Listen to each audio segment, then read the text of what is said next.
Помните, ребята, здоровье – это превыше всего. Пляжный волейбол, март месяц. Кто пляжный волейбол играет, кто на велосипеде катается, кто купается, кто чем занимается. Желаю вам того же. Подальше от коронавируса, поближе к здоровью.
Выходим к озеру,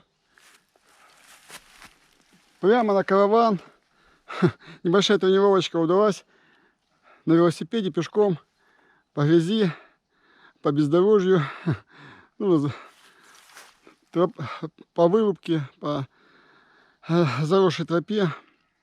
Нормально, отлично.